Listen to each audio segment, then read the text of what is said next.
The following is a Papi Chulo Radio original program. The views and opinions expressed in the commentaries and/or interviews in the following program are solely those of the individuals and are not views of Papi Chulo Radio, its parent, affiliate, or subsidiary companies.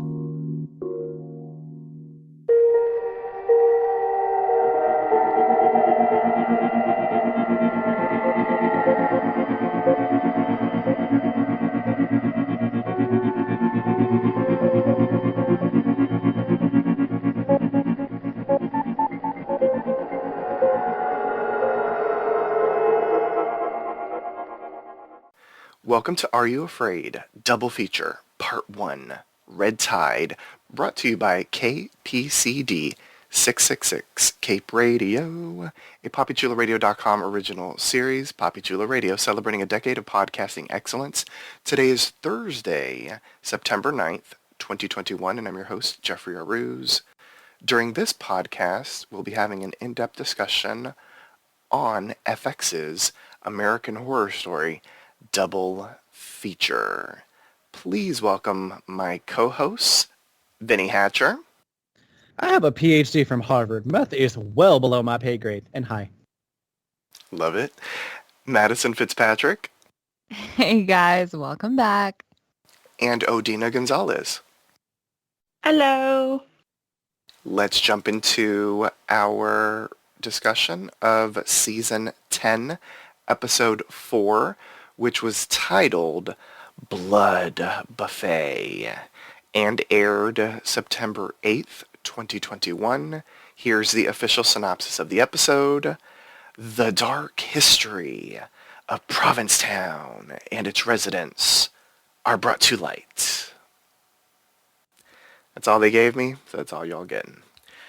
Okay, this was a flashback episode. This was also, interestingly enough, the annual, usual Halloween episode of American Horror Story. I don't know if everybody's noticed, but there's usually, typically, like 99% of the time, a Halloween episode on American Horror Story. And even though this story that we have been watching the past couple of episodes takes place like deep into the winter, like I was like, how are they going to do Halloween deep in the winter? And you do a flashback. So we start off 5 years in the past, and then we go back 2 years into the past, and that's pretty much all we get. We only get the flashbacks this episode. So let's start off by talking about the chemist. We got a lot of the chemist this episode. This was a chemist-heavy episode after not really seeing her at the start of the season, and then all of a sudden she just popped up. Well, let's just say hearing about her, at the start of the season, but then she popped up in the previous episode, and now this was an episode focused on her. We do get the history of a couple of the P-Town denizens that we know, but for the most part, this is the chemist's hour. So let's talk about the chemist. What did we think of the chemist? We got a lot of information about sort of like the BTS creation of that tragic magic little black pill, the Muse, as it was dubbed recently. But at least so far, and this is the antepenultimate episode of Red Tide, meaning there are only 2 episodes left of Red Tide before we jump into Death Valley. We didn't really get the answers that we wanted. Doesn't mean that the answers aren't still there, but we didn't get the answers that we wanted, that we theorized, that we really, really liked. So let's talk about this. I don't know, there's something in my heart that says Odina has something to say. So we'll start off with you. Gee, I wonder why. Okay, so if we're talking just about the chemist specifically, like you said, it was kind of, like the episode was driven by her and her character. I liked that we got kind of like her background, where she came from, and like kind of more of an idea of like what qualifies her to even be making these pills. But I will say I'm a little disappointed, just because there was no like, and this is going to be my feelings throughout this whole thing, but you get like backstory, but it's like the bare bones backstory. Like I didn't see anything where I was like, oh my God, like how is that going to affect the future? I was just kind of like, oh, okay, cool. Like this is a side quest. And that's kind of how I felt for the chemist. Like it's cool. She works for the government. She like tells us she went to Harvard and she has the qualifications for all this, but you still don't necessarily find out what exactly is in the pills. Like she never really describes that. And then like you're not really giving us anything that we didn't already know, like using basically the townspeople as like guinea pigs for this test for the government. Like, okay, cool, now we know it's for the government, but we could have guessed like that you were using people as guinea pigs because there's a bunch of festers running around. So as much as I like her character and I like that we knew a little bit more, I don't think it was as, I guess, dramatic or intricate or meaningful as I would have liked. Okay. You know what? I'm not going to fully disagree with you on that. Yeah, you made some interesting points. Maddie Fitz, you were not with us last week, so you were not here when the chemist was officially introduced on the series. What's your take on what we saw with the chemist, the little bit of BTS that we saw of like how this pill came to life and her looking for subjects to use the pill on? Okay. I am with Odina on this. I like that we got a backstory. You know, that's kind of what we all wanted. I don't feel like it's American Horror Story worthy. This whole backstory where she's coming from experimental drugs with the government. Like, I thought it would be so much creepier than that, like a mystery, like, you know, like we were saying, the siren's blood and stuff like that. Like, it still could be part of that, but at the same time, I'm like, it just seems too obvious, too bland, of a plan that she came here to use the townspeople. Like, okay, but, and it also just, I don't know, the government is trying to figure out what makes people creative. Like, what? Like, I feel like that's just so weird. And this whole thing where, you know, if you take the pill and you're not creative or you don't have talent, then you turn into a fester, right? But if you are creative and talented, you thrive.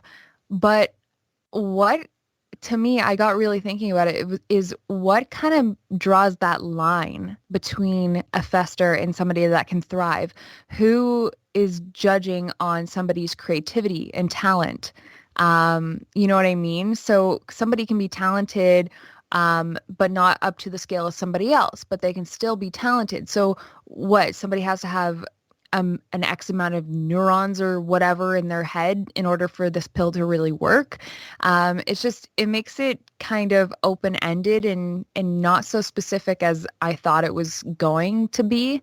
So I was a little disappointed with this whole reveal of what the chemist was doing. It was kind of just ordinary, and I don't know. That's just my thought. Okay. I feel like we're all feeling similar-ish. Vinny, I'm going to bring you into this chat. The chemist and everything that we learned about her in regards to the pill. So I'm going to continue this trend. I was really looking forward to learning more about her character. I'm on the same boat. Like, I don't feel that what we learned was impactful. I don't think that it did anything really amazing to supplement or advance the story in the present day. Angelica Ross nailed it. She did an amazing job portraying the character, and I love the character itself. But I just feel like we really didn't need all of this. I kind of, like Odina said, I'm also going to kind of be continuing a trend in when I talk about things in this episode. Like, I enjoyed it. I liked it. But I don't know that this was entirely necessary. Speaking specifically to her background, I agree with the fact, like, we got a little bit, but we didn't get a lot, like, explaining her motives. I mean, we're just left to assume, okay, your motives are that because you're a scientist and you want to see what happens, you're doing this experiment and you don't care what happens to people. I would have liked if we were dedicating an entire episode to her to find out a little bit more about why she had such a breakup, because she talks about it being a bad breakup with the government. You know, what happened, what led her to come to this obscure location and, you know, randomly just go pick up a boy hooker in a bar and try to start peddling her wares. Like, she had a really good arc throughout the episode for itself, but as far as when you try to put that puzzle piece into the picture of the entire season, I just don't know that we got all of the quality for the quality or quantity that we got. Okay. All right. This is going to be an interesting podcast because we're all on the same page. Okay, let me say this first. I thought the episode, for what it was as an episode, was fine. I mean, I thought what we saw was interesting. I thought the actors did a good job acting. My problem was the explanation of everything, because I feel like we had a better idea. Let's just be real. And what we got as an explanation seemed, I don't know, maybe because the season was just so really, really good thus far. And I'm not going to say that the next couple episodes won't be, but this one was a bit of a letdown. I almost felt like after watching this entire episode, and we haven't talked about the entire episode, but after watching the entire episode, I was like, did we really need a full hour explaining this? Like, could this have just been an exposition-y, like, 5-minute flashback? Well, versus... we did get, like, the backstory, like a bigger backstory of some of the characters. We did, but yeah, I agree with you. It definitely was too much of her trying to explain and not really explaining what we wanted to know. What exactly is in the pills, right? Yes. But even, I mean, we are going to get into everyone else's backstory. I mean, like, maybe we could have gotten, just a little bit of exposition-y flashbacks for that as well. Or maybe that could have been the focus, and leaving the chemist a little bit shrouded in mystery might have been a little bit more interesting. I don't know. All I know is that everything with the chemist, her, like, machinations, like the testing, the hypothesis, like, all that kind of stuff could have been exposition that she was giving some character versus us having to see it. Because at the end... It could have been an email. It could have been an email. Because at the end it was just... It was not that interesting. And it seemed so non-grandiose when the show made it seem much more grandiose than it was, which is disappointing because Angelica Ross is fantastic. The character is really interesting. She doesn't give two shits. She's no nonsense. She's all about her business. Like, I like the character of the chemist. It just left me slightly disappointed. What I'm wondering, and I think I touched on this last week, we talked about the fact that Red Tide is going to have the majority of the episodes for this season. We're only going to get 4 episodes of the second half of this season. And I'm really worried that they really are kind of investing in setting the seeds for the second half being in some way related to the first. And, the moment she was like, oh, the military, the government, my projects, my this, we tested it on primates. It really has me wondering if we are going to unfortunately go the route of this being linked in some way where the latter 4 episodes are a flashback to the military discovering what ultimately led to the creation of these pills and the experiments that she was in. And if that's the case, I'm going to be disappointed because, I feel like they were forcing information on us for an entire episode that we already had. And they added just a little bit that's still vague enough that they could turn around and give us more information next week. But I think that this was a wasted amount of time on her that could have been done a lot better. And if it does end up that it's just to really forge a tie to the second half of the season, I'll be really disappointed. Yeah, I was thinking about the limited episode count. We have 10 episodes, 4 are guaranteed for Death Valley, and this episode just seemed a bit like the majority of it was a bit of a waste. I don't feel like we learned that much brand new information, even though they think we learned brand new information. I think a lot of what we learned in this episode we could have surmised based off of the first handful of episodes. I think. We can sort of guess people's backstories and that sort of thing. We could guess why the chemist or like how she was doing it, maybe a little bit. I don't know if it was that, surprising. No, I mean, she did a really great job in her appearance last week, to the point that everything that we found in this episode, I feel like we as the viewer could have easily intuited about her character, the way that she portrays her, without this dedicated time to minimal backstory. Yeah, 100%. So let's go into the testing process. So, I should say, the chemist is an actual chemist. She's in P-Town. We see her by the house that she lives in. We learn that she had been studying for the military, how to make soldiers more focused. And it had to do with, the part of the brain with creativity, because if they are not creative, it motivates them in a very primal sort of way. But if you are creative, there was a surprise twist. It made people even more creative, but there was the whole bloodlust thing that we know about. We end up seeing her at the Muse. She's introduced to Mickey, and she ends up talking to him about his dreams and things of that nature. And that's when she ends up making him a deal, tells him about the pills, offers him the pill, but he's like, no, that's not for me. And he starts basically hunting, in air quotes, for people to take the pill. What was it? She was going to give him $50 a person. And the first person that we see take the pill is a random karaoke singer at the Muse. So let's talk about him, because he does get festerlicious throughout the episode. What did we think of this? We get basically the lowdown on how you become a fester. We had been told about how people become festers, but we actually got to see a person go through the transformation. We got a little bit of an explanation as the, I don't know what we called it, but the sort of like the gyrating type of spasms that they get. Yeah, let's talk about this. Vinny, let's get fester with it. Get infester with it. In all honesty, this was another aspect of this episode that I really think was drawn out way beyond where it needed to be.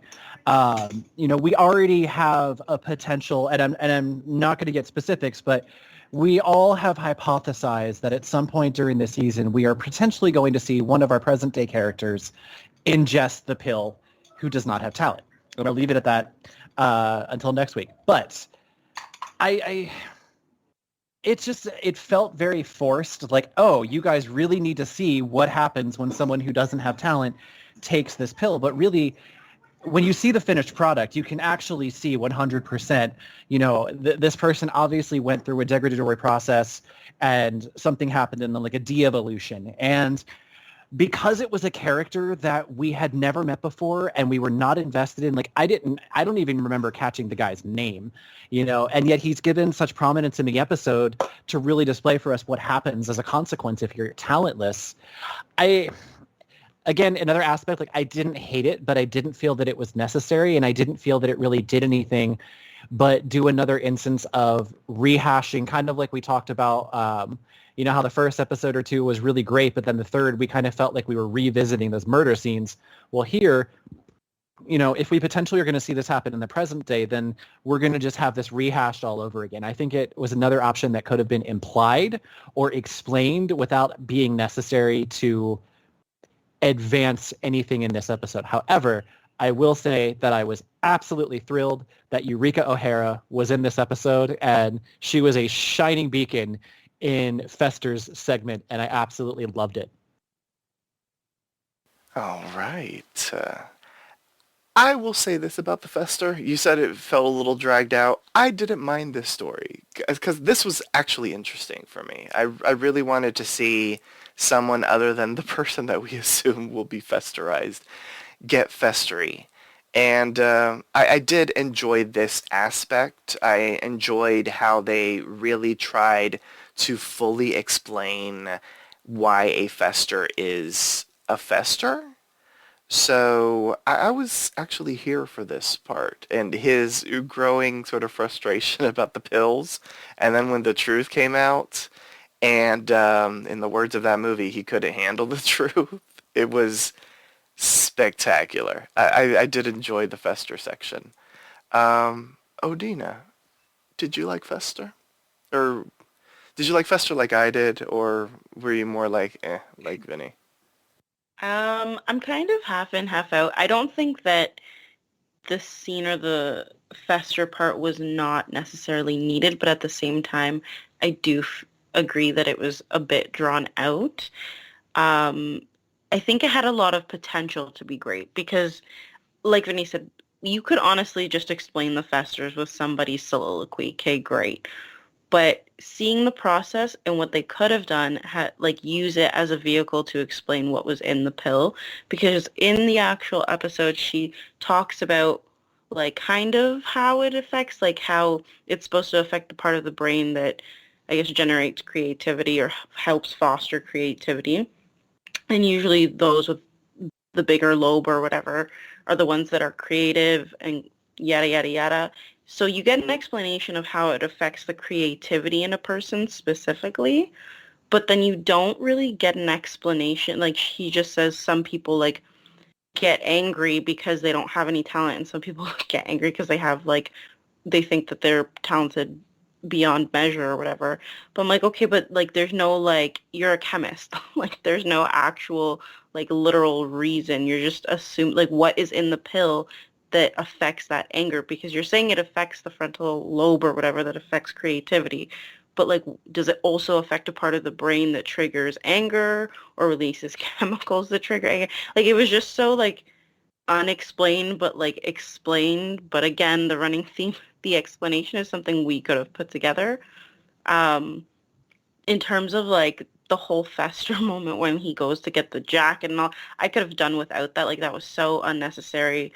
We get it. You're trying to make him look like a vampire. He's a vegan. He ate someone. But again, she kind of already explained that when she explained what the pill, like how it affects people. So it was needed. Like I didn't mind seeing it because you're like, oh shit, someone's turning into Fester. But like I think it had just the potential to be a better scene. I will agree with that. I would have been fine if it had been truncated and had more meaning to it. Mm-hmm. Okay, I can see that point. Maddie, What? come on, Festers. Was it interesting to you? Yes. Yes. I mean, like, are we going to talk about his whole like transformation into what we've been seeing so far? Yes. Because, I mean, it's just a weird spiral, and it's also, I feel like it's weird for the chemist to be like, okay, I have these, people who potentially and most likely will spiral into one of these, ape blood-sucking things. And she has like no care in the world. She's just like comfortable with leashing these people, these Festers onto everyone as well, like with no consequence. Like I feel like maybe she got kicked out of the government because of these trials and these tests, because who in the right mind would allow these creatures to live among normal people and like feed on them? I don't know. So it's a really weird process to think about, and especially like when he shuts him out and is basically he's left to do like figure out his whole life and what he is now on his own. The jacket, I guess we figured out how they all dressed alike because they went to, Billy Lord's boutique, and got all these costume looking 80s style jackets. I don't know. It's a little weird, and like I said, it's so just black and white now, where before we were thinking about all these different colors and different ideas, and now it's just kind of sinking into like, okay, well, we knew that, and that's the explanation that you've given us. Like, these people are literally just walking around because they're not talented. Like, I don't know. There should be more, and I hope there's more kind of spooky stuff. I don't know. Like, it seems too bland right now. And I don't know if it's because like the first couple episodes have been so good and like so mysterious, but now it's just kind of like, well, we knew all this. And if this is the only answer, then what else is there? You know what I mean? I like that you say that because did anyone else kind of get more of like a comedic vibe and feeling to this episode more so than the previous? A little bit, yeah. Yeah, I would say like it definitely lost its ambience. Like the first Mhm. like 2 episodes had like an ambiance, a feeling, like Maddie was saying, like a creepiness and like an unsettling like underlying note to it, and like it's just like it's completely gone in this episode. Because Yeah. it's almost like they're telling us the answers that we had already known, and there's no mystery to it. You know what I mean? It's like there's no real like big questions anymore, and it's just, I guess we're all just feeling a little disappointed at this point. Yeah, especially knowing how little we have left. And might I just say that I think the biggest disappointment for me in this episode, not even just in this episode, but this whole season so far, is I was so excited that Dennis O'Hare was back in American Horror Story. And I just feel like his character is so boring right now. Like, we did see a lot of him more in this episode, like, you know, as the realtor or whatever, giving, you know, the chemist the house and everything, and he was at the bar. But man, just seeing him in contrast from his character in Hotel and how incredible he did with that character. Like I always say, he should have gotten an Oscar or something for it. Like, it was so good. And now he's just, I feel like his character is just being swept under the rug. Like, he's just an extra. And like even Billy Lord's character is a bit more interesting than him. So I hope that they do more with him. I just wanted to say that because that has been bugging me the whole time. I agree I with you. feel like they are. I feel like in my like theoretic mind, obviously the Lyme disease freak slash like interior designer is gonna take a pill and then she's gonna have no talent. But I think like he's gonna almost like act as like an opposite because they are both interior designers if I remember correctly. Yes. But I feel like they're gonna do something maybe like where they're like contrasting because I don't think he took any pills. I really don't. Um, and he clearly like he's been there since like 5 years ago when all this started, so he has to know something. So I feel like he might act almost as a mirror to her. But yeah, I agree. He's kind of just there like background noise, but yeah. It's just, It's he almost deserves so much better. agreed. Like and this is what we talked about last week, where I was really pissed that they killed off Odina Porter's character. I saw how it worked with the story, but I hated that actress was really underused, I felt like. And, part of me is almost starting to wonder, all of these names that we've talked about are people that, they bring a lot to the table for American Horror Story in the form of drawing an audience. Like I was really excited for Dennis O'Hare to come back. I was excited for Billy Lord to be in it, and it just really made me wonder, it's like how much of it might be a possibility of like, because of COVID and scheduling conflicts and things, or was part of it just like, all right, you only have a couple of days. Okay, great. Well, we're going to whip up this character for you really quick. So you're there and you're part of the story. Because I do kind of feel like they're not being utilized to the best of their ability. It's almost like, I don't know if forced is the right word, but they're being injected into the story in ways that it's like, okay, well, you introduce them, but then they don't show up for 2 more episodes again. And like, where are we going? This season felt like it was meant to be a more intimate cast. And we're kind of getting this group expanding, but the expansion and contraction is really hard to follow, and it doesn't really pace well with me because some of these people you expect to see a lot more of, and they're actually doing kind of bit roles. Yeah, and maybe it's the whole thing that we've been talking about, how maybe maybe Red Tide should have just been the entire season. I know that we're like kind of harping on this episode in a big way. So after this episode, maybe in our minds we're like, should this be a longer thing? But I still think Red Tide, it should not have been double feature. I think Red Tide, based off the strength of the first 3 episodes, I know that there was a little bit of a mixed reaction from us, from our team, for the previous episode, but I still think that had a better reaction from all of us than this episode. But so based off of the strength of the first 3 episodes, Red Tide really should have been the 10-episode season, because there are a lot of actors that came back that, as you said, Vinny, you know, some of them are only getting a tiny bit of screen time, and their characters seem interesting enough to have a larger presence in the story, and I don't know if they will have a larger presence in the story. Yeah, I think I'll just be more excited to see. I guess like I said, these last 2 episodes are gonna be make it or break it, right? Like we've had such high hopes, and you know, like I'm not completely, you know, gonna say like I'm not gonna watch it anymore or whatever, because it's been so good so far. So I hope that it continues, and who knows, like maybe even in the second you know, part of this season, they might use the same actors and stuff. Like I don't know if the cast is the same for the second part. Interspersed.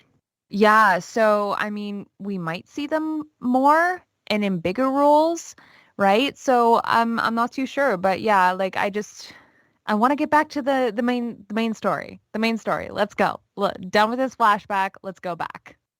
Did you hear that, Ryan Murphy? Madison Fitzpatrick has ordered it, so thus it must be done. I am done, Ryan. Maddie, did you listen to last week at all? I did. Yeah, so hopefully the Murph will now be over. I give him 2 episodes in the middle of the season, and here's hoping the Murph will now pick up momentum again. Oh my gosh. Oh gosh. Okay, so Belle Noire. Belle Noire. We get a lot of Belle Noire in this episode. It's interesting because out of the two, the two, you know, the dynamic duo that we were introduced to of Belle Noire and Austin Summers, Belle Noire was the first one to take the pill. We get a lot of BTS. She had quite the husband, and I do mean she had quite the husband. What a charmer, eh? Yeah, what a charmer. She was a struggling writer. She was writing, and I can't believe I'm even saying this, historical erotica.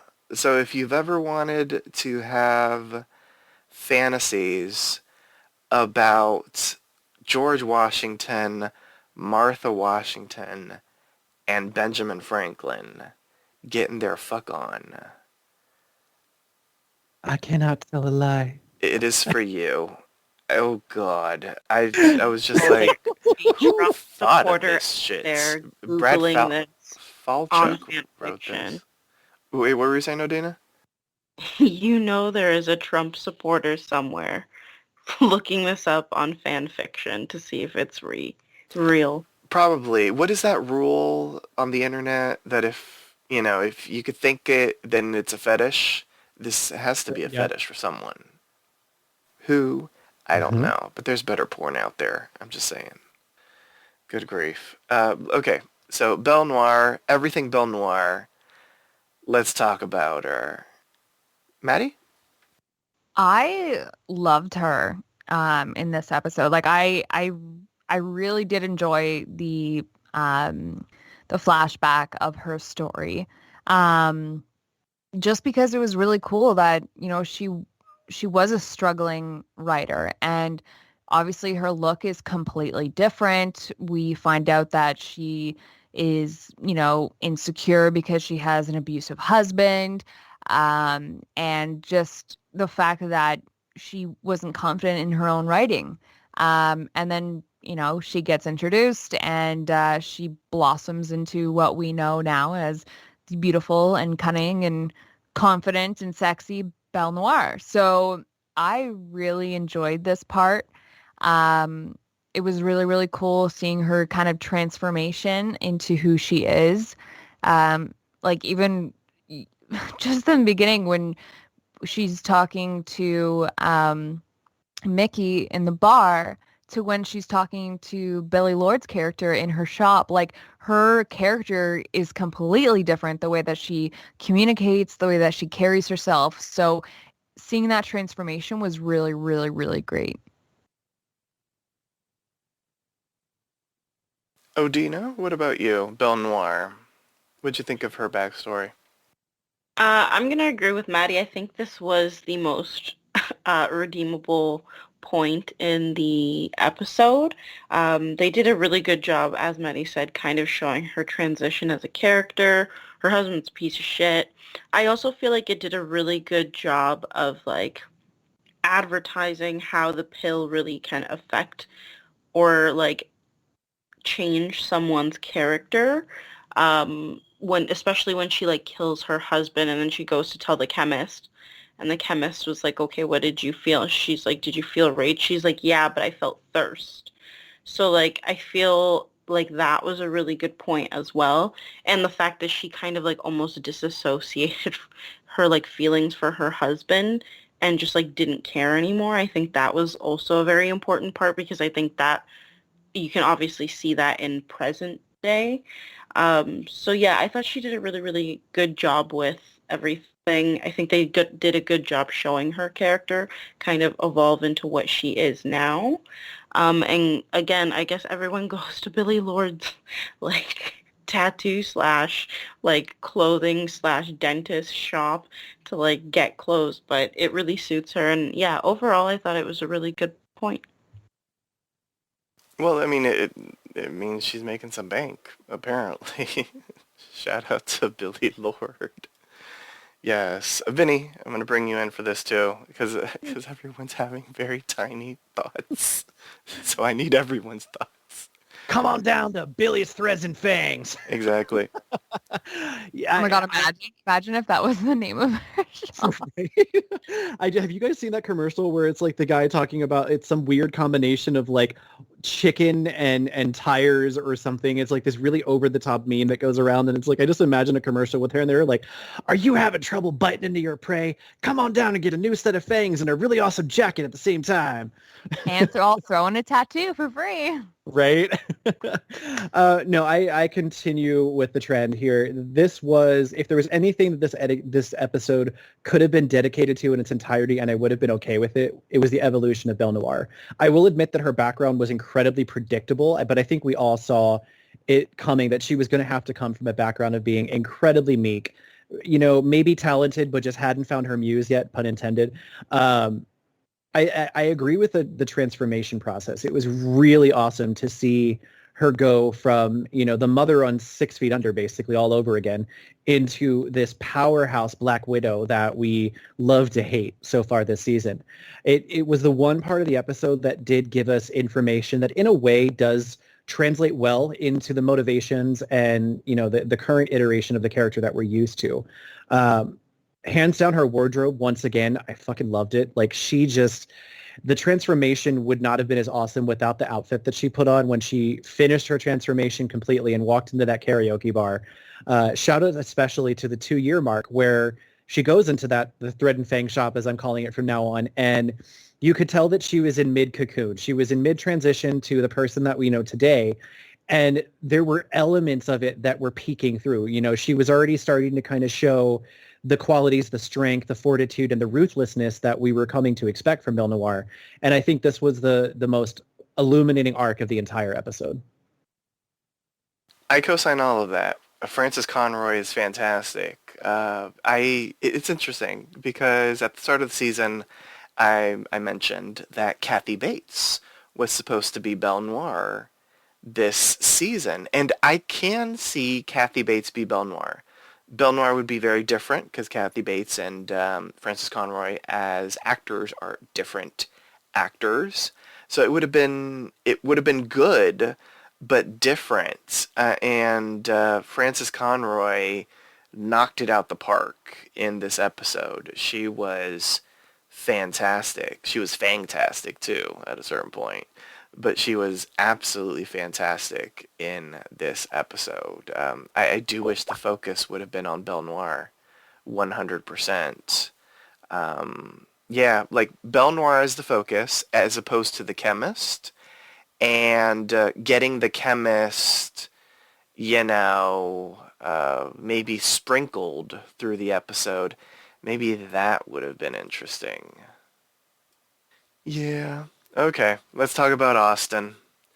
Austin, let's just say Austin's backstory, I think, was completely different than either of us could have guessed. Correct? Just a quick Yeah. yes? Because I feel like we all Yeah. agree. Okay, okay. I was hoping for a more Well, it enthusiastic was yes. definitely I quite enjoyed this story No, I'm with not talking about that. I'm saying his backstory was surprising. Like, we would not yes. have been able to guess. No, absolutely. Okay, so Austin Summers, he's in P-Town. We see him.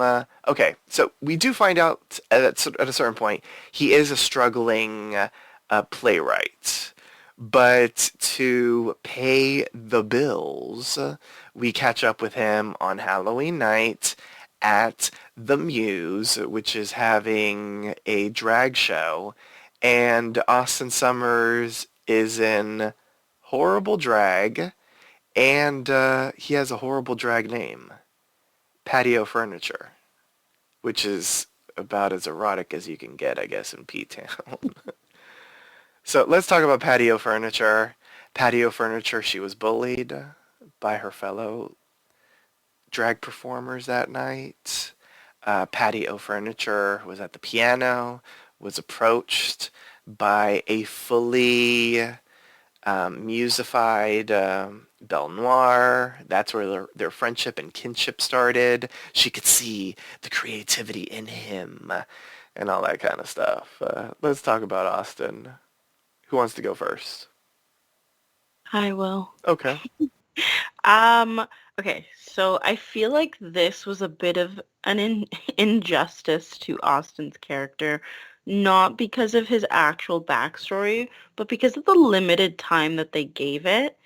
Again, I could have done with less of the chemist, and this episode could have been amazing to me if they had focused on Belle and Austin, because you kind of get glimpse of like their kinship and their friendship, but it's never like you don't fully see it like and understand why it's as deep rooted as it is in the present day and why they're willing like it's pretty much them against everyone else. Also, I was really like kind of let down with the fact that I didn't get the same emotional weight with Austin's backstory as I did with Belle's. Like with Belle's, you're like, okay, cool. You can see the transformation. You see the emotion in the transformation and how she kind of got to where she is. But with Austin, it's kind of like they gave him such little time to breathe as a character that you don't like, you're like, okay, so he was kind of bullied by a bunch of drag queens. Like you don't see him, like you never got a scene of him like writing after he does a drag show and then maybe being like, why are you writing? You're not talented, whatever, blah, blah, blah. Like you don't see that same kind of struggle that you did with Belle. So while I did like the drag stuff and I thought it was pretty funny, um, I would have liked to see more of him and then kind of maybe round off the episode with how he and Belle kind of bonded very closely. You know what? You make a really good point. I didn't really think of it in that way, but I can agree with you on that. It is a bit disappointing that he had such a tiny storyline compared to Belle Noire. I mean, and this is no shade to Belle Noire because we gave her a lot of praise. Frances Conroy, fantastic in that role in this episode. And Evan Peters fantastic in his acting as well. but we had so little time with Austin that it was a bit disappointing. Even though what we saw was interesting, it left all of us wanting more. Right, Vinny? Indeed. This part of the episode, I loved it for what it was meant to be, which was a little bit of camp and a vehicle to see Evan Peters in drag, gyrating poorly while drunk on stage to heart. But, there's part of me, it just goes back to, are we just doing things as a vehicle to get people on the show? Like Eureka O'Hara, being a RuPaul's alumni and, okay, well, we want to get this person in. How can we shoehorn them into some way to make it work? It's not that it didn't work, but it was too short. I completely agree that we had no sooner met patio furniture than we were left with the fact, okay, so you just assaulted and killed a room full of drag queens and possibly straight men. We're questioning, question mark. And you didn't do any writing. You had possibly like an incredibly bad seizure from the pill, but then we're up and ready to go. It left me wanting more. If I had been in charge of this, I honestly would have written it in a way where, as much as the drag queen thing was fun, I would have much rather have seen them having a friendship before they took the pill and kind of been that, artists in solidarity struggling together in this podunk town. Maybe they became friends when she came to do her reading and, they bonded over the fact that neither of them has been really successful. And, they had this strong friendship that transferred over because the people that we're presented with doing the karaoke duets, the people that are hunting together, I want to believe that there was more to this friendship than just mutual desperation after, getting the cravings from the pill. And Belle was the figurehead, the spearhead of this episode. Austin's storyline felt rushed. It felt condensed. It felt, like I said, like a vehicle for having the drag scenario involved. And the episode for me kind of ended very abruptly. Like I honestly expected a commercial break and then we were going to see him writing or we were going to see them, another flash forward to like a year ago or something. When I try to connect past Austin to current Austin, I can see a little bit of it, but I don't feel like we got to know him as well as we got to know Belle. So watching that transformation was very jarring and abrupt, and I don't think that it really meshed well. Yeah, you hit the nail on the head, 100%. I think this episode would have done a better job focusing on Belle and Austin with the chemist sprinkled in. That would have been a bit better. And I can understand the writer's sort of methods because the chemist was sort of like shrouded in mystery and we didn't really get her until the previous episode. So I get the want, the need to show more of this character, but I think he should have just stuck with the characters that we knew because that was a much more interesting side of this episode than everything with the chemist. And I agree, Vinny. We should have seen how they bonded, how they really became friends. That little brief thing from 2 years ago. I mean, it seems like they've been friends for ages. The timeline of everything is a little off for me as well, especially with their successes. I don't know, it just seemed like Belle Noire had been doing this for at least a decade, and Austin had been writing plays for at least maybe half a decade. I don't know. It's, yeah. Oh, I Mhm. also wanted to pitch in, like, we never get an answer as to how Belle and Austin form, like, an agreement with the chemist. Belle goes to see her, like, once after she kills her husband to, like, update her, and then, like, you never, like, there's no other additional, like, how does Austin know the chemist? Did Belle bring her there once she realized that they were making a bunch of money off of her pills? Like, did they then strike a bargain? Like, answers, but yeah. Well, I think a lot of that is stuff we could have guessed. I mean, we can guess because we know who Belle and Austin are in the present day. But I agree with you. We should have seen a little bit more of interaction between them. Basically, like everything that we saw and everything that we're saying that we could have seen or should have seen could have been all put together faster Like, you know what I mean? Like, take out some stuff from the chemist, take out some stuff maybe from Belle, like not as long, and like smash it all together to basically like bring us up to present day. You know what I mean? Yeah. Like, you don't drag, like, we didn't really need like her in the bar doing drugs with Mickey. Like, we didn't really need that, or we didn't need, you know, the chemist asking Mickey to do this thing. Like, there's some of that stuff that dragged on maybe too long, or we didn't need. And then the stuff that we're talking about right now, like the relationships and how they formed, like that could have been brought in a bit more, and it could have just been smashed together and like brought us to present day. Like, you know what I mean? It could have been a really fast flashback episode where these little parts kind of didn't explain so much, still kind of kept us guessing, but answered enough that we're like, okay, that explains how we're here right now. But there's still some mystery behind stuff. You know what I mean? Yeah, did anyone else expect the episode to end coming back to present day for like the last 2 minutes? Because I Yes. Yeah. Yes. Yeah. It ended in such a weird way. I mean, you know, your girl, Vinny. did. I mean, we had to follow her because that was like a loose end. Yes. And yeah, so I mean, you know, it seemed almost like that moment was like a recreation of like some sort of Dracula moment from a film, I With the think. back of Sunset Boulevard. Something. But yeah, I mean, yeah, she got. Vinny, your take on, I don't think I've gotten your take on Austin Summers. What'd you think of him? I feel like Actually, you agree did with I what we've all believe said. we did? Okay, I wasn't sure if you chimed in. No, we all kind of went on off on tangents, but yeah, I said it was too short and all that good stuff. Yeah, and the ending was also incredibly abrupt. I mean, not just what you were saying, Vinny, in regards to I thought we were going to go into the present, but it was just abrupt. Like, when it ended, I literally said out loud, "Is that it?" And then I Right? looked at my DirecTV because I was fast Yeah. forwarding the commercials, and it was it. Like, next thing was the promo. And I Okay, was like, good. well, thank Glad God you we're in the mentioned that. present now.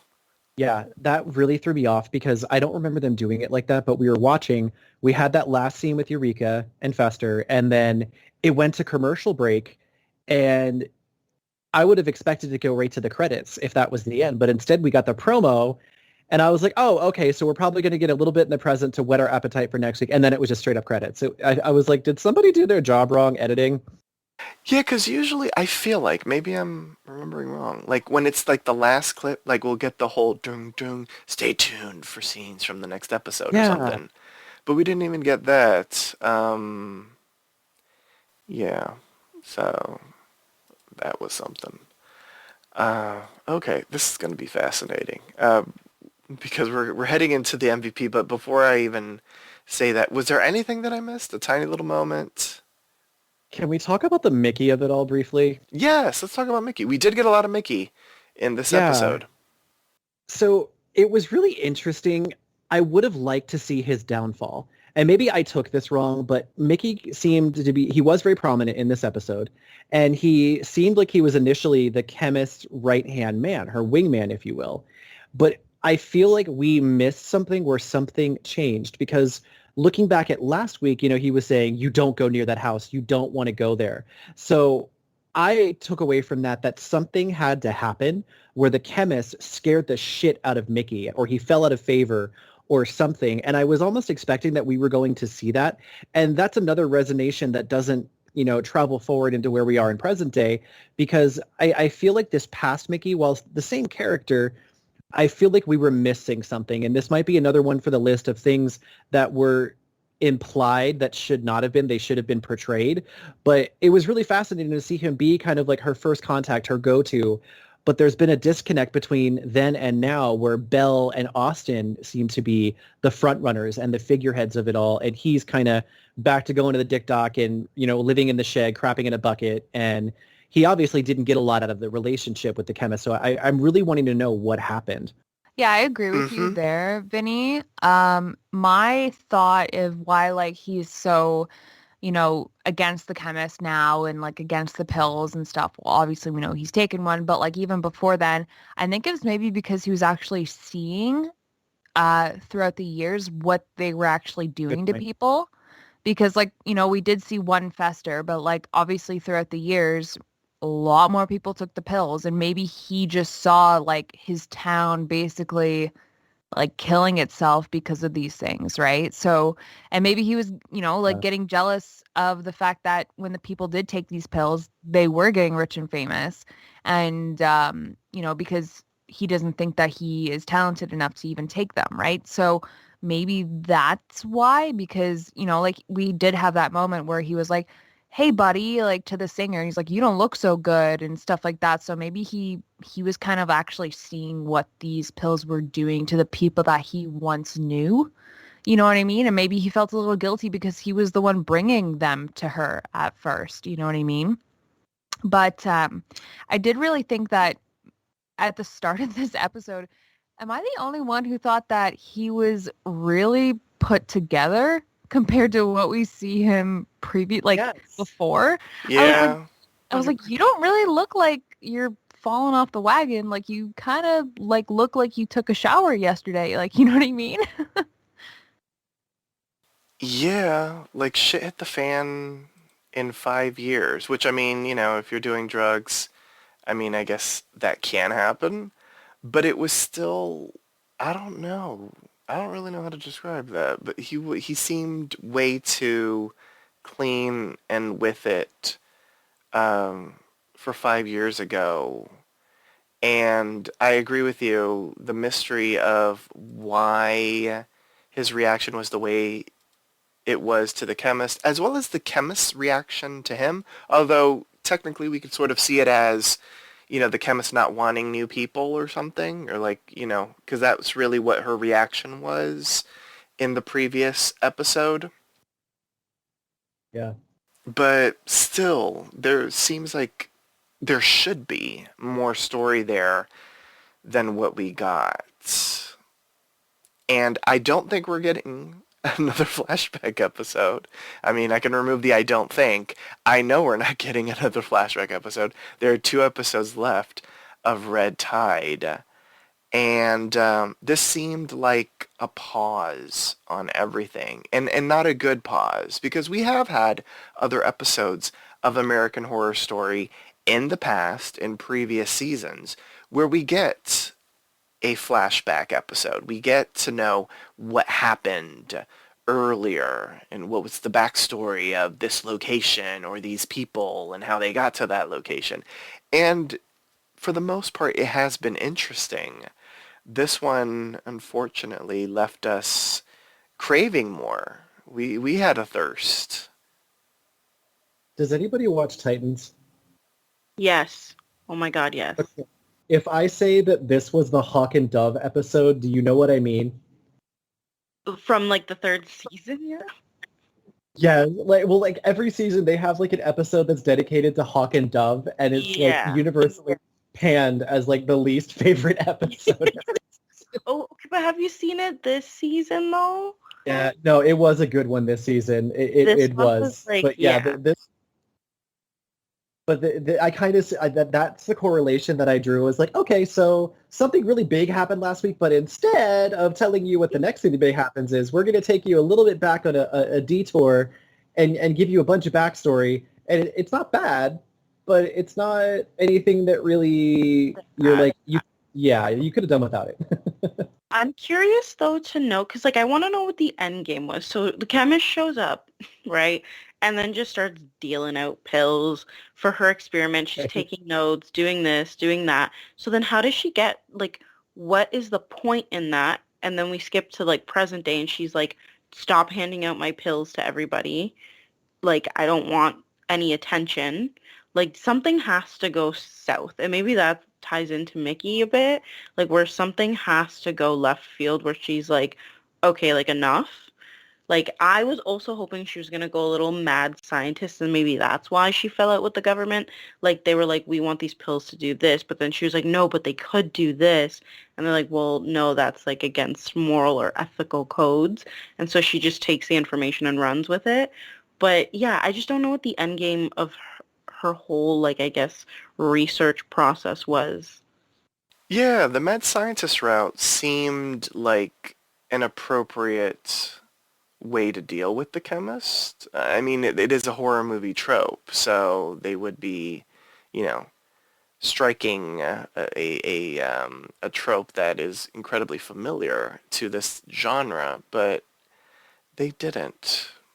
Yeah, this is, for me, I know that Vinny and a couple of you also had like qualms about the previous episode, but I liked the previous episode. Priscilla's not here, but she liked the previous episode as well. This one for me is a major hiccup this season, which is incredibly disappointing, as we've said, for the most part, we've really enjoyed the first 3 episodes. I also felt like if the husband's body on the beach was supposed to be our answer to the current day bodies on the beach, that was incredibly lazy. Yes, So I'm 100%. hoping it's not. Yeah, you'd also think she would step her game up on how to get rid of bodies in the present day. I was Right. honestly hoping that the like bodies by the beach thing was gonna tie into like a siren thing, because I'm like, why would you just leave them at the beach? Like they're like it's literally the most visible place ever. Yeah, Hmm. exactly. Like it just, I was really hoping for like a tidbit. Like I'm like Bonnie Tyler, except I'm holding out for a siren instead of a hero. Like I want that to happen because there's so many signs that, and this is also, I admit, me being desperate to be right because I really want to be right about the sirens, but it's just, it's going to be a huge missed opportunity if they don't do it. And I feel like it's going to leave us kind of disappointed if they're going the route that it seems like they might be going. All right.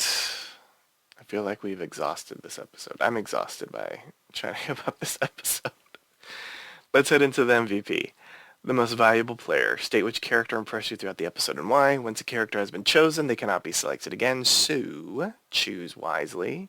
Vinny, your MVP and why? So there's the obvious choice, but I'm actually going to challenge myself to be different and pick somebody other than Belle Noir, and I'll let somebody else have Belle. Um, I'm going to go with the chemist, and I'll explain why. Um, Even though what we learned did not contribute to the advance of the plot, even though we did not get her motivations, we did not get. I'll sum it up in a better way. Angelica Ross was given absolute shit poor piss to deal with in this episode as far as like character exposition, character development, character advancement. However, she brought it as she did in 1984. You know, she, for a character that was introduced in the 3rd episode very briefly, to be pushed to the forefront of an episode like this. I mean, she had limited material to work with, but what she did work with, I really do enjoy the character, and I still want to learn more. Even though she seems a little bit one-dimensional, I view that as the way the character is being written. I feel like this is obviously a character who holds their cards very close to their chest, and underneath of it all, there is a tempest. There is insecurity, there is anxiety, and I feel like we got my favorite scene of this episode was actually after Fester comes and confronts her, and she's like, "Get the fuck out of here. Don't ever come back to my house." And I was like, hell yeah, you Pam Grier. I love it. Do it, you know? But then she closes the door, and her facade fell for a minute, and we saw a humanity kind of shine through. Like, is she really unsure about what she's doing?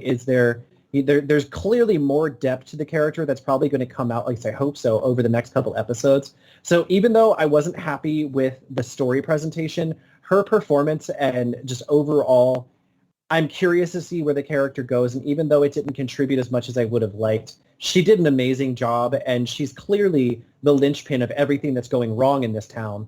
And I am thirsty for more, pun intended again, to find out what her motivations are, where she's going, and when the shit really hits the fan, what side does the chemist end up on? All right. I like that justification. Let's see. Maddie Fitz. Okay. And I was thinking about this through the whole episode. I'm like, who am I gonna pick? Who am I gonna pick? Ugh. I'm kind of gonna like Vinny. Like, obviously, ugh. Okay. Madison, you know what you want to do. I get the conflict. Oh no, I'm like pumping myself up. I think I'm gonna go with Mickey on this one. Um, just because I really enjoyed him in this episode. I thought that his character, like I said before, from, the double feature, I really wanted to know more about his character. I wanted to see, Macaulay Culkin really shine, really come through. And him in this episode, like I said, he was a little bit more put together than he was in the previous episodes. And I really enjoyed him. And obviously he's kind of, a scumbag because he's been bringing people to the chemist. But I mean, I kind of got more into his character and just kind of seeing his values and um, just what makes him him. And but yeah, I really enjoyed him this episode. So he's my MVP. Odina? Okay, so we all know who an obvious choice is, and she is an MVP, but I am going to go with Austin, mainly because I think he deserves some sort of recognition for the limited amount of time he got.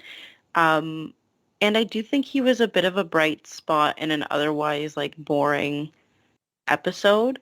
Like it, even if it was a bit campy and whatever else, like it still held my attention. I still like the fact that we got some sort of backstory about Austin and that we saw a little bit of his current personality shine through in the previous years. So for me, it's going to be Austin Summers. You all are incredibly kind because that means I can pick Belle Noire. That is, What? I thought you were gonna pick tuberculosis Karen. I know, right? All Oh, of did we her, all love how well she cleans up? all of her like 5 seconds of screen time. She gave us a new cough. I'm Um, just happy she wasn't screaming. I know, right? TB Karen. But yeah, Belle Noire. I mean, Frances Conroy was magic. I mean, this is a reason why we have legends on American Horror Story. She delivered. She was fantastic from meek to chic by the end of the episode.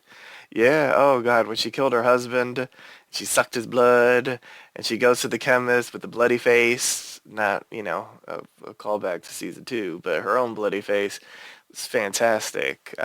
Yes, and Billy Lord, teeny tiny little scene with her. They were both fantastic together. Belle Noire was everything, point blank, and the period. This was the Belle Noire episode, even though it was not the Belle Noire episode. Yeah, what can I say? Belle Noire. What's interesting about Frances Conroy is I've always loved her in everything that she's done. This season especially, like if you had told me in a season before that she had the capacity to outshine Jessica Lange as like the figurehead of American Horror Story, I could have seen it, but I would have wanted to see it first. Now having seen this, like if she became what they used to have Jessica Lange as in the first few seasons, I would be here for it. She has such a range. She has such gravitas, which is like I'm always fascinated by her characters, and she's played such a plethora of different types of characters and everything she's done, but especially on this show. Like she really, really brought her A++ game this season, and I am 100% here for her. And I'm going to be sad when Red Tide is over because Belle Noire is one of my all-time top 10 favorite characters of every season. Yeah, she's been fantastic. She's been able to create this incredible character, maybe even one of her best characters on American Horror Story, period. So, yeah, I do hope American Horror Story goes back to, having a real legend as the headliner. That's something that has been missing ever since Jessica Lange left. No offense to anybody else that's acting on American Horror Story. I'm just saying. So now it's time to rate the episode. How would you rate this episode on a scale of 1 to 10 Muse pills? The point system is allowed. And if you found the episode exceptional, deserving of more than a 10, you may grant it the coveted Golden Muse. Odina, you are first. Oh, damn. Okay. Ooh. I know, right? um, Okay, I'm going to give it a 5.7, mainly because I think this episode for me really lost its stride in terms of like being on brand and having that level of like American Horror Story genius and feel to it. Like previous seasons that I've seen that I didn't really like have all kind of gone this way where it's like it's really good. You get this feeling of true horror, like very much creepiness, like there's an ambiance to it, and then it just like dies out. And that was this episode for me. Like I honestly like I would not watch this again. I didn't really care for it. I could Google notes what happens and be happy just reading it. Um, I mean, hopefully, fingers crossed, the next couple of episodes are good. I just feel like it was a waste of an episode when you already have a limited number, and now there's only 2 episodes left for our minds to be blown away. So, like, it kind of just made me lose hope. Well, there's that. All right, what was that, a 5.7, correct? Yes. Yes. All right, starting off with the 5.7. Maddie Fitz. Holy cannoli. Okay. I know, did somebody I beat Maddie Fitz? I know, right? Um, I'm gonna go with a 6. Muse pills. Um, Definitely one of my lower ratings. Not as bad as Odina, but definitely understand her reasoning. And for me, really, the only reason it's above a 5 is because I really enjoyed the backstory of Belle Noire. But really, besides that, it lacked luster, it lacked mystery. And like I said, the ambiance and that mystery and that just creepy, spooky, vibe that we got from the first 3 episodes, that was just gone. And yeah, it really, I wish that there was more.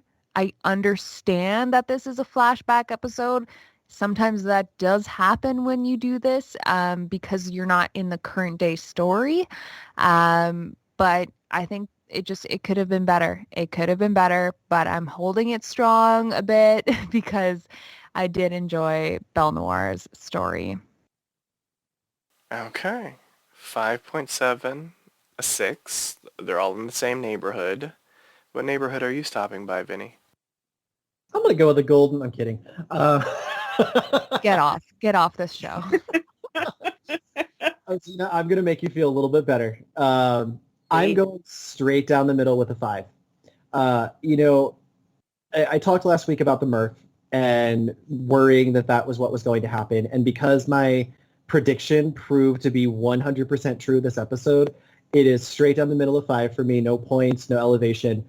While I did love the Belle Noire, that arc was really great. I don't think that it was enough to carry this episode on its own merits. Everything with Belle Noire could have been told as half of an episode interspersed with, another half with present day. There was so much that was rushed. There was so much that was drawn out. There was a lot of characters being shoehorned in here and there that at some points I almost felt a little bit dizzy with, oh, okay, Dennis O'Hara's back. Oh, wait, Billy Lord's here. And Billy Lord is being really vastly underused, just like Dennis O'Hara.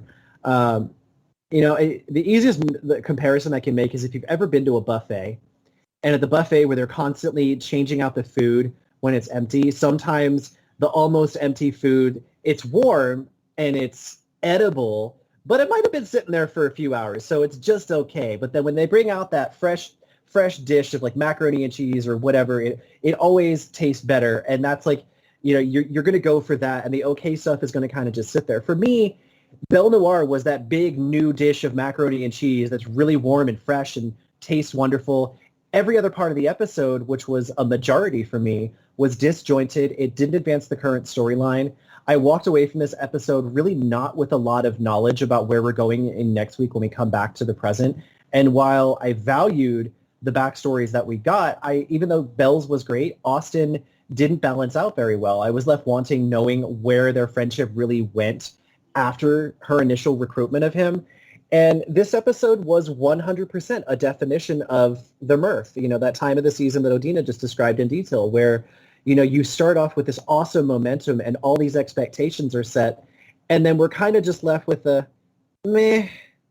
I agree. I wouldn't rewatch this episode in its entirety. I would go to YouTube and watch the Belle Noire clips, but overall, I don't think when you put it next to all the other episodes, I really don't think that it did a lot for the season as a whole, going up in ratings in my book.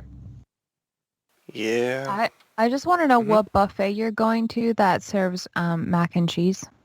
There was this one back in Maryland called the Old Country Buffet, and another restaurant called Golden Corral. Shout out to need the to Golden go Corral. Oh my God, Golden Corral, Golden Corral. Yes. Yeah. I don't know about going to a buffet during COVID times, but... No. Wait, do they not have macaroni and cheese at buffets in Canada? No? No. they have Yeah, that's- poutine. Yeah. Ah, okay. Excuse you, it's pronounced boudin. Oh, That's okay. in. Well, I'm not Canadian. Clearly. All right. I will agree with the 6. And it really is on the strength of Francis Conroy, on Macaulay Culkin, the surprising shining star of this season. I'm still beyond impressed with Macaulay Culkin this season. So Macaulay Culkin, a little bit Evan Peters, just because we only got a little bit of Evan Peters. And Angelica Ross for the acting, not necessarily the content.